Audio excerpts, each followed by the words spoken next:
250 खर्च अनि 10 लाख हातमा। त यो लिस्टमा तपाईको नाम त छैन नि। एकचोटी आफूले गरेको डिजिटल पेमेन्ट चेक गर्नुस् त। तर यहाँ धेरैको कन्फ्युजन यो डिजिटल पेमेन्ट गरेको कुपन चाहिँ कताबाट चेक गर्ने हो भन्ने छ। यसको बारेमा हामी एकैछिनमा छलफल गर्छौं।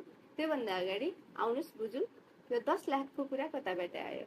सरकारले सुरु गरेको करदाता प्रोत्साहन कार्यक्रम अन्तर्गत इलिजिबल सामान तथा सेवा खरिद गर्दा ट्याक्स इन्भोइस अथवा बिल लिने कस्टमरले लकी ड्र मार्फत दैनिक एकजनाले 1 लाख र महिनामा 2 जनाले 10 लाख गरी क्याश जित्ने मौका छ।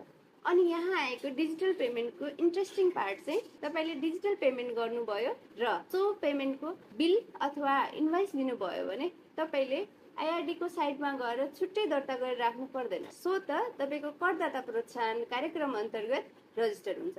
अब यहाँ धेरैलाई कन्फ्युजन भएको कुरा मैले पेमेन्ट त गरे तर मैले आफ्नो डिजिटल पेमेन्टको कुपन चाहिँ भेटाउन सकिनँ। यो चाहिँ कताबाट हेर्ने हो? यसको लागि तपाईले आफ्नो वालेट अथवा मोबाइल ब्याङ्किङ एप्लिकेसनमा गएर ट्याक्स पेयर इन्सेन्टिभ प्रोग्राम भन्ने एउटा छुट्टै बक्स पनि देख्न सक्नुहुन्छ। त्यहाँबाट गएर नि हेर्न सक्नुहुन्छ भने इनिसियल फेजमा भएको भएर धेरै जसो online wallet, connect IPS, mobile banking एपमा ट्याक्स पेयर इन्सेन्टिभ प्राइस प्रोग्रामको कुपन कोड देखिने सुविधा पूर्ण रूपमा उपलब्ध भइसकेको भने छैन र धेरै सर्भिस प्रोभाइडरहरुमा भने यो प्रक्रिया जारी छ। त्यसैले तपाईको मोबाइल ब्याङ्किङ एप्लिकेसन अथवा वालेटमा ट्याक्स पेयर इन्सेन्टिभ प्राइसको कुनै पनि अप्सन देखेको छैन भने तपाई इलिजिबल हुनुहुन्न भन्ने चाहिँ छैन।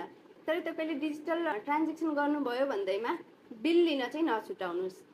हामीले सामान्य ठानेको एउटा बिलले नै हाम्रो लागि स्पेशल चान्स बन्न सक्छ भने सरकार चाहिँ बिल काट्ने बानीको विकास गराउन सक्छ।